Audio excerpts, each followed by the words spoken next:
thunder cracked across Mount Olympus like Zeus's temper-splitting marble. Hermes ducked behind a cloud, his winged sandals barely keeping him aloft, as lightning illuminated his guilty face. Clutched in his arms was a jar that pulsed with ethereal light, the dreams of mortals, stolen from Morpheus's sacred chamber. Terrified, that's what Hermes felt as he pressed the jar against his chest, feeling the warm buzz of 1,000 sleeping minds within. He had never stolen from a fellow god before, not like this. Pranks were one thing, hiding Poseidon's trident or replacing Aphrodite's mirror with a scrying pool that showed only warts. But this was different. Dreams were sacred. They belonged to the realm of sleep itself. Panicked thoughts raced through his mind faster than his own feet could carry messages. What if Morpheus discovered the theft? What if Zeus found out? The king of gods was already suspicious of Hermes' midnight wanderings, his unexplained absences from the divine court. The truth was simple and shameful. Hermes couldn't sleep. For months now, the messenger god had lain awake in his chambers, staring at the ceiling of polished gold, while his mind churned like a storm-tossed sea. Every message he'd delivered, every secret he'd overheard, every whispered conspiracy among mortals and gods alike, they all swirled together in an endless cacophony that refused to quiet. Exhausted, bone-deep, soul-weary, exhausted, his usually nimble fingers trembled as he adjusted his grip on the stolen jar. Inside, he could sense the dreams. Children flying on the backs of eagles, lovers reuniting across impossible distances, heroes facing down monsters with hearts full of courage rather than fear. All the peaceful, beautiful visions that mortals enjoyed while Hermes lay awake, envious and increasingly desperate. The irony wasn't lost on him. As the guide between worlds, he shepherded souls to their rest in the underworld. Yet he himself had forgotten how to find peace. A flash of silver caught his attention.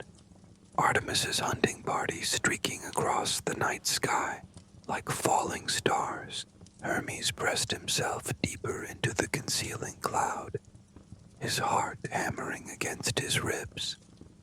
If the goddess of the hunt spotted him, afraid, so deeply afraid that his divine essence seemed to flicker like a candle in wind, he waited until the silver light faded before emerging from his hiding place. Below him, the mortal world stretched out like a tapestry, woven from shadows and moonlight. Villages dotted the landscape, their inhabitants lost in the very dreams he now carried in his stolen jar. Hermes descended toward a meadow outside a small farming settlement, his sandals touching earth for the first time in hours. The moment his feet met solid ground, exhaustion crashed over him like a wave.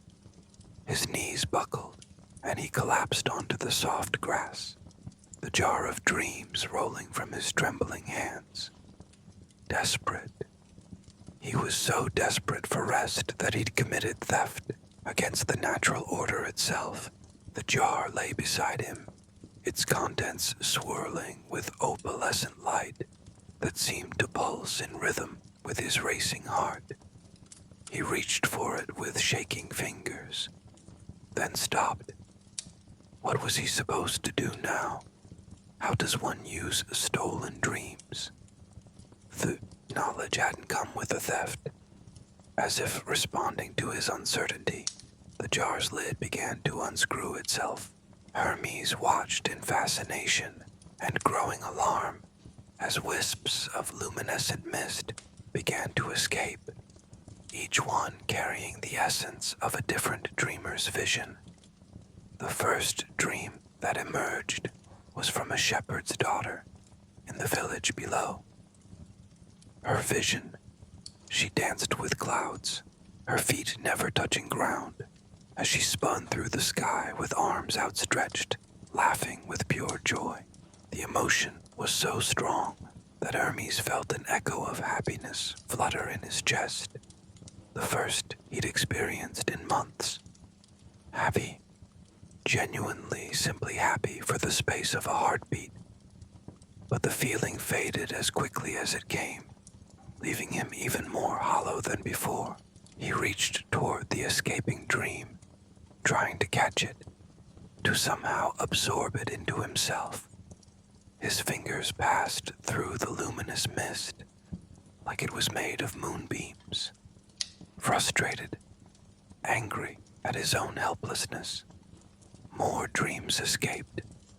A baker's vision of bread that never burned, a blacksmith's fantasy of forging wings from starlight, a grandmother's memory, dream of her late husband's laugh, each one beautiful, each one beyond his reach. You cannot simply take what is not yours to possess. Hermes spun around, his exhausted reflexes still sharp enough to have him crouched in a fighting stance before the words fully registered. Standing at the edge of the meadow was a figure he'd never seen before, tall and slender, with skin that seemed to shift between the deep blue of midnight and the soft gray of dawn. Their eyes held the depth of centuries, and their voice carried the weight of ancient wisdom. Confused, who was this being that could approach a god undetected? I am Oneros, the figure said, stepping closer, guardian of the boundary between waking and sleeping. And you, Hermes, have crossed a line that should never be crossed. Hermes straightened slowly, his mind racing. He'd heard whispers of Oneros in the deepest corners of divine gossip, an entity older than most gods, one who served neither Olympus nor the underworld, but something far more fundamental, the space between conscious and unconscious, between day and night. I don't know what you're talking about, Hermes lied, though the words felt like ash in his mouth. Oneros gestured to the open jar, from which dreams continued to spiral into the night air like escaped birds. The dreams of mortals are not currency to be stolen and spent. They are the very fabric that weaves together the waking and sleeping worlds. By taking them, you risk unraveling something far greater than your own discomfort. Ashamed, the emotion hit Hermes like a physical blow, doubling him over. He'd been so focused on his own suffering that he hadn't considered the consequences of his theft. What happened to the mortals whose dreams he'd stolen? Were they trapped in dreamless sleep? Were they lost in nightmares with no peaceful visions to balance the darkness? I can't sleep, he whispered, the confession torn from his throat. For months, I've lain awake while every mortal in every village below enjoys what I cannot have. I needed rest. Oneros finished, their voice gentler now. You need rest, but this is not the way to find it. The ancient being moved closer, and Hermes caught a scent, like night-blooming jasmine mixed with the crisp coolness of mountain air. Tell me, messenger of the gods, when did you last truly quiet your mind?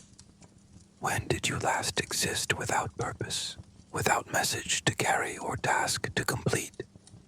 Hermes tried to remember and found he couldn't, even as a child god, newly born from Zeus's mind. He'd been given purpose immediately. Carry this message, deliver that soul, guide these travelers, bridge that gap between worlds, always moving, always serving, always thinking 3 steps ahead. Overwhelmed, the realization crashed over him like a landslide. He hadn't just forgotten how to sleep. He'd never learned how to simply be. "I don't know how," he admitted, his voice barely above a whisper. "I don't know how to stop." Oneros knelt beside him in the meadow, their presence somehow both calming and energizing. "The dreams you've stolen, they are not meant for gods. Divine minds work differently than mortal ones. What brings peace to a human consciousness would be chaos to yours." As if to demonstrate one of the escaped dreams, a child's vision of swimming through a honey while being chased by giggling fish, brushed against Hermes' consciousness. Instead of peace, it brought a jarring dissonance, like a song sung in the wrong key. His divine mind tried to process the illogical imagery and recoiled, sick, nauseous from the clash between mortal dream logic and divine consciousness. "Then what am I supposed to do?" Hermes asked, pressing his palms against his temples. "How does a god learn to sleep when sleep itself rejects him?" Oneros smiled, and for a moment their features shifted, becoming almost paternal, the same way mortals do, but differently. Mortals sleep to process their days, to file away experiences and emotions. Gods must sleep to remember who they are beneath all they do. "I don't understand." "You are Hermes, messenger of the gods, guide between worlds, keeper of boundaries and crossroads. But before you were all of those things, what were you?" The question struck Hermes as profoundly strange. He'd never existed without his divine roles, had he?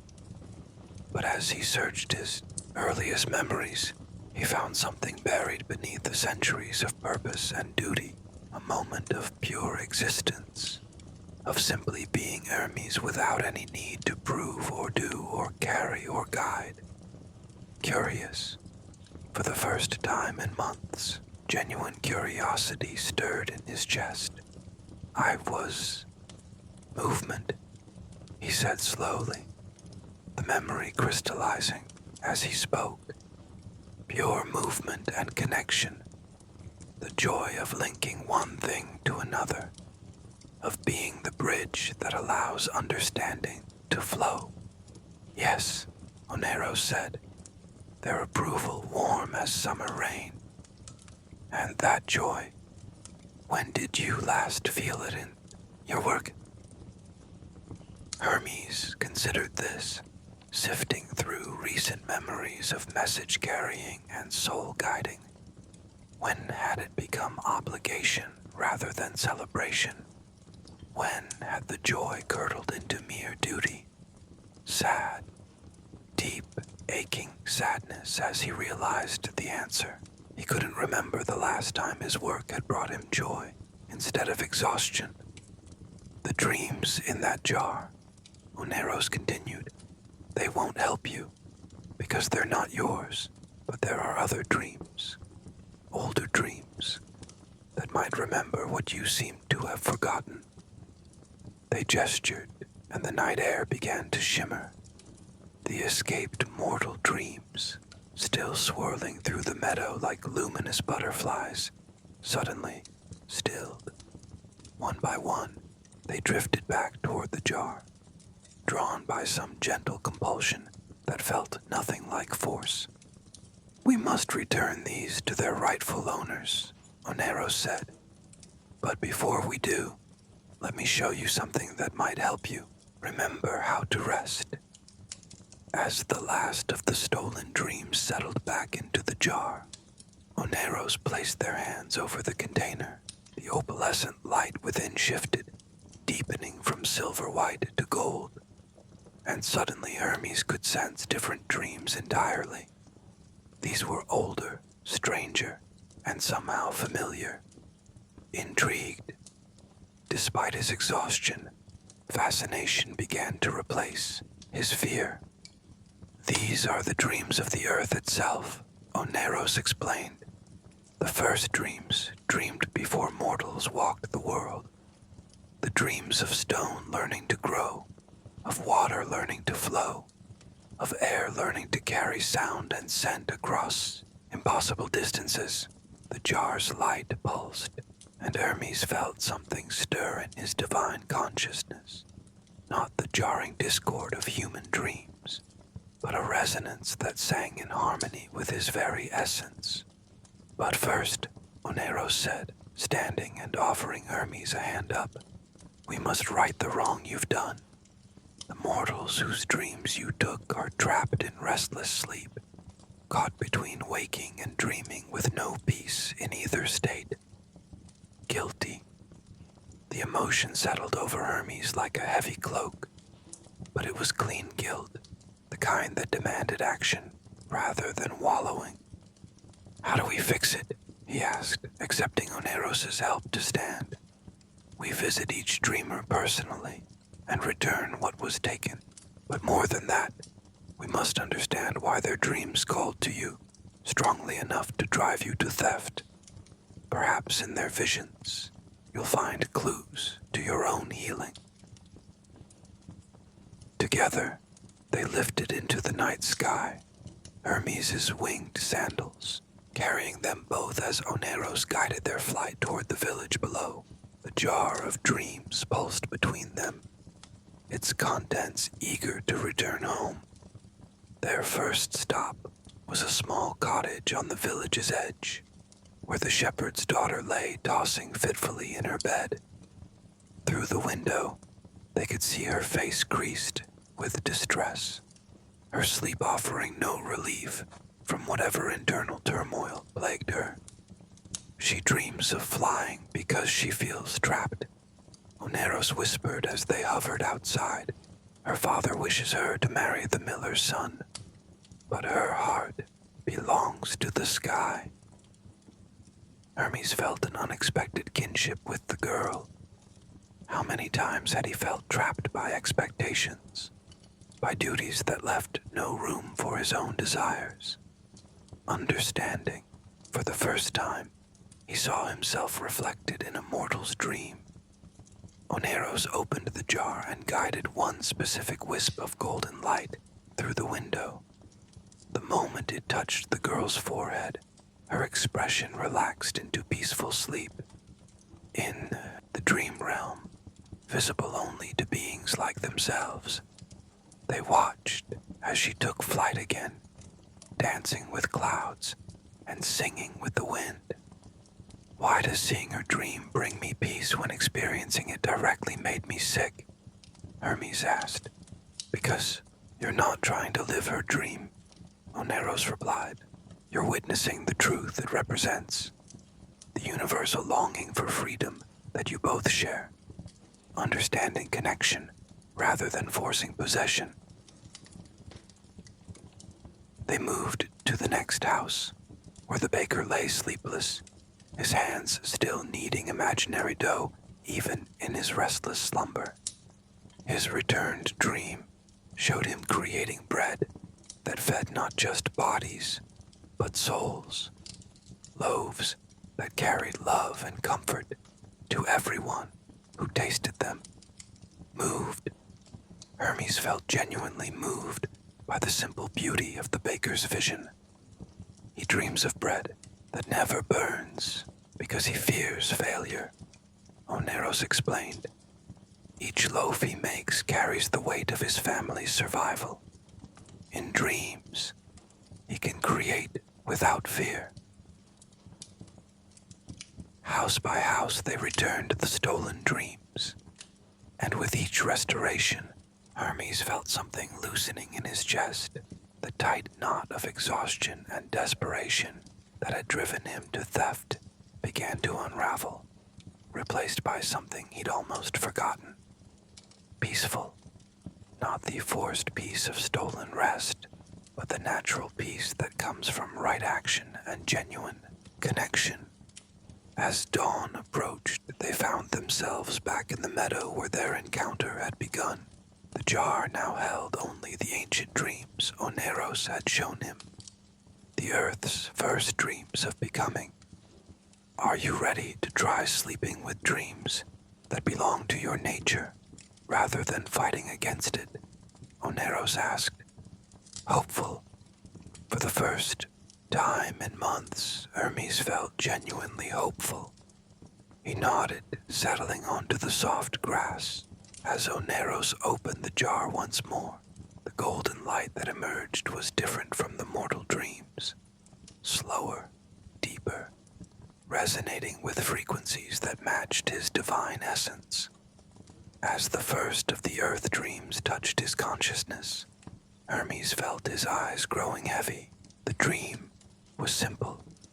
A mountain learning to reach toward the sky, growing not from ambition, but from pure joy in the act of reaching. Finally, sleep began to claim him, but just before consciousness faded entirely, he felt Oneros' presence settle beside him like a guardian watching over his rest. His last thought before sleep took him was a promise. When he woke, he would remember not just how to sleep, but why rest was sacred, and how his role as messenger could become once again a source of joy, rather than exhaustion. The mountain's dream carried Hermes into the deepest sleep he'd known in centuries, unlike the fractured, anxious half-consciousness that had plagued him for months. This rest felt like sinking into warm honey, thick, golden, and utterly safe. The earth dream wrapped around his divine essence, like a blanket woven from starlight and stone. Peaceful, truly, deeply peaceful. In the dream, he was not the messenger god with his endless duties and racing thoughts. He was simply movement itself, pure potential, flowing through the spaces between things. He drifted through mountain roots that sang lullabies to sleeping seeds, followed underground rivers that carried whispered secrets between distant shores, and danced with winds that remembered the first breath of creation. For the first time in ages, his mind was quiet. When consciousness began to return, it came slowly, gently, like dawn breaking over calm waters. Hermes became aware of warmth on his face, sunlight filtering through leaves. The scent of morning dew and wild herbs filled his nostrils. Somewhere nearby, birds were greeting the day with liquid songs that seemed to echo the mountain's dream melody. Rested, actually, genuinely rested. He opened his eyes to find Oneros sitting cross-legged beside him, the jar of earth dreams glowing softly in their lap. The ancient being's features had shifted with the changing light. Now they appeared younger, with skin that held the warm gold of sunrise. "How do you feel?" Oneros asked, their voice carrying the same gentle authority as before. Hermes sat up slowly, taking inventory of his body and mind. The crushing exhaustion was gone. The anxious churning of thoughts had stilled. For the first time in months, he felt like himself, not the frantically busy messenger, but the essential Hermes beneath all the roles and duties. "Different," he said, surprised by how clear his own voice sounded. "Like I remember who I am." Oneros smiled. "The earth dreams have a way of reconnecting us to our foundations. But the real test comes when you return to your duties. Will you remember this peace, or will the old patterns reclaim you?" The question sent a small flutter of anxiety through Hermes' chest, but it was clean anxiety, the kind that prompted action rather than paralysis. He stood and stretched, his winged sandals lifting him a few inches off the ground in response to his improved mood. Thoughtful, he found himself actually able to think clearly for the first time in ages. "I need to understand what went wrong," he said. "Why I lost myself in the first place. Otherwise, I'll just fall back into the same trap." "Wise," Oneros nodded. "Tell me, what do you think changed? When did carrying messages become a burden instead of a joy?" Hermes considered this, sifting through memories with his newly clear mind. The answer, when it came, was both simple and profound. "When I stopped choosing," he said slowly. "Somewhere along the way, I began to see myself as obligated to carry every message, to solve every problem that crossed my path. I forgot that even gods have the right to say no." Oneros' expression grew knowing. "Ah, the trap of the eternal helper. You began to believe that your worth was measured by your usefulness to others." "Yes," Hermes breathed, the realization hitting him with surprising force. "I thought that if I wasn't constantly busy, constantly needed, then what was I? Sad. But it was a clean sadness now, the kind that acknowledged truth rather than wallowing in it." "You are connection itself," Oneros said gently. "Not the servant of connection, but its very embodiment. Connection exists whether you are frantically busy or completely at rest. Your worth is not earned through exhaustion." As if to test this new understanding, a familiar sensation tugged at the edge of Hermes' consciousness. A message seeking a messenger. Automatically, his body began to tense, preparing to leap into action.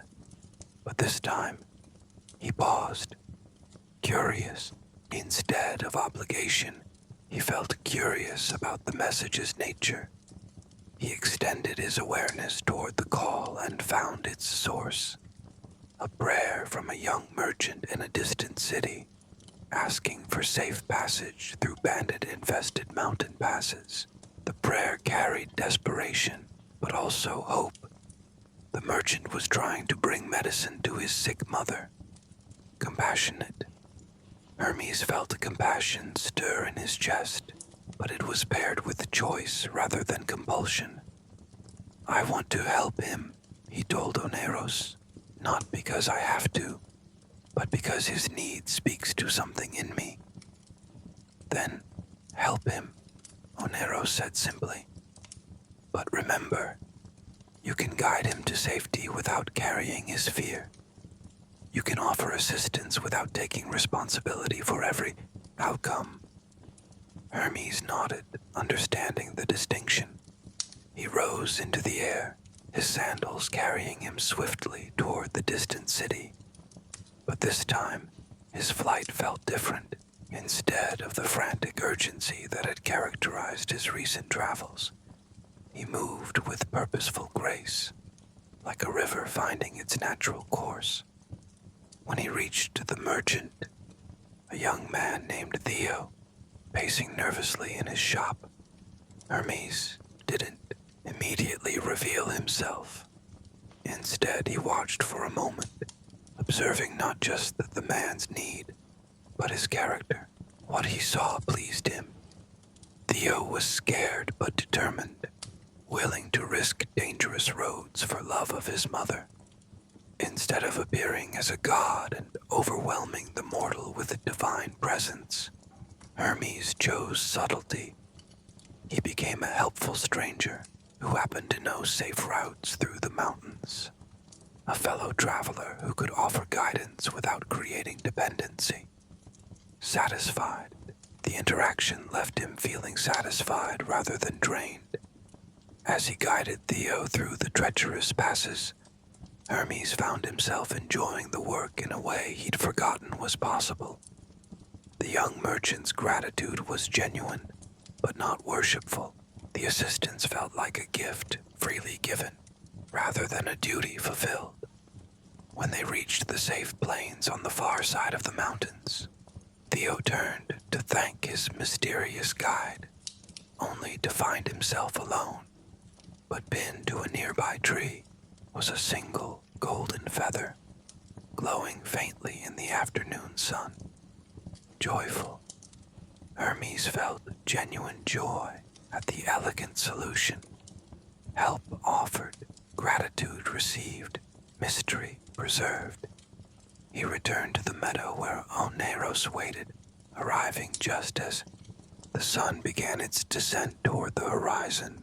The ancient being looked up from the jar of earth dreams, with approval evident in their shifting features.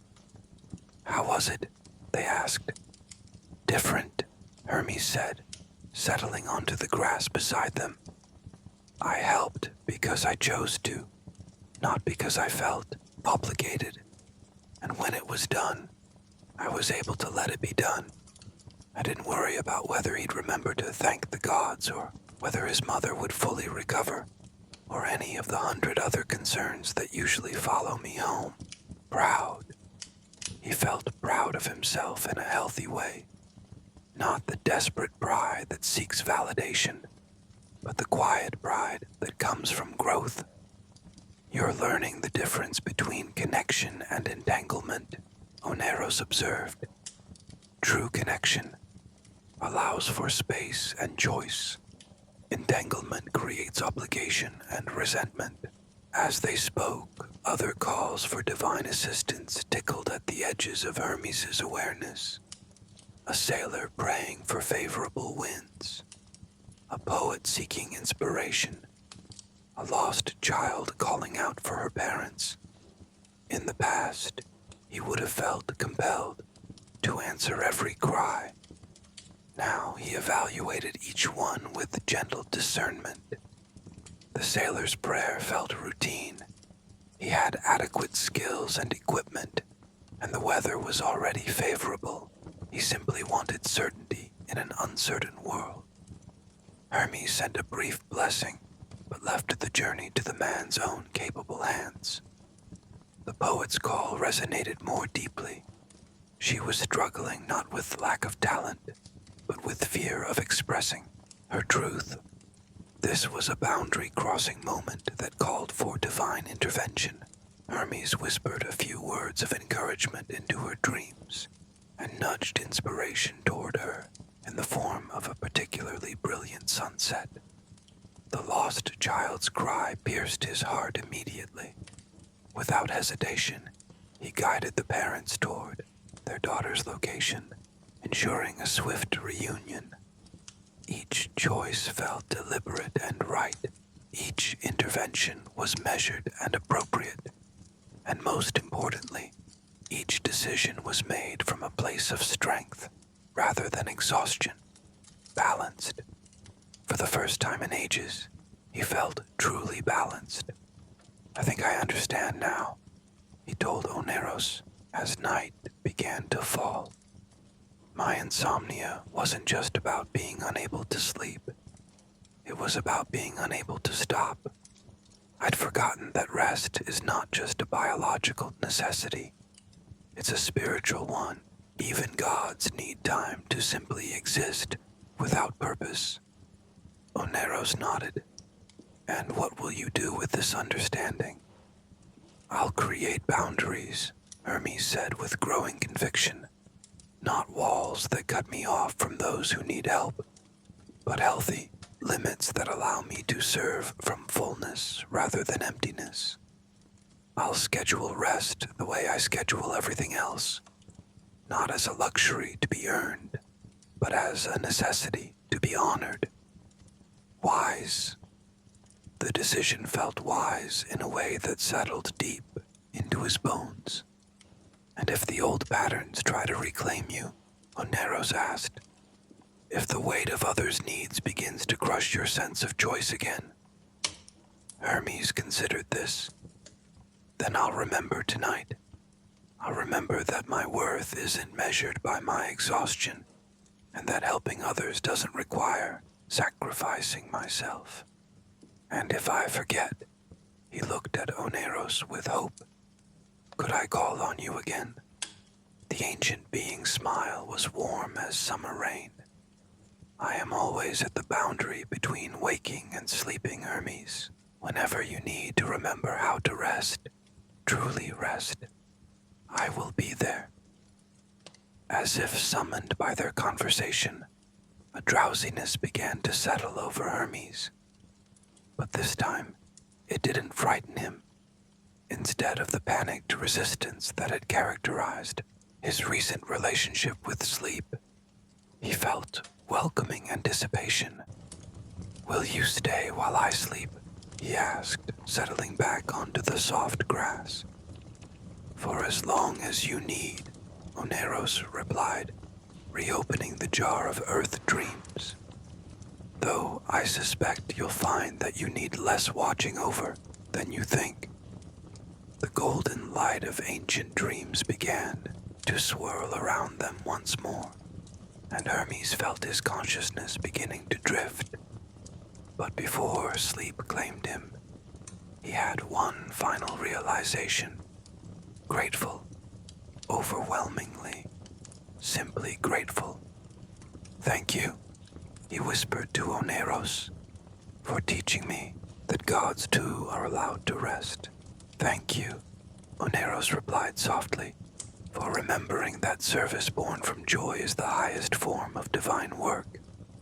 As Hermes sank into deep, peaceful sleep, the earth dreams wrapped around him once more. This time, he dreamed of bridges, not frantic instructions built from necessity, but elegant spans created from love of connection itself. In the dream, he built bridges between mountain peaks, where eagles could rest, between riverbanks where deer could drink safely, between hearts that yearned to understand each other. And for the first time in months, Hermes slept without worry, without the anxious planning that had become his constant companion.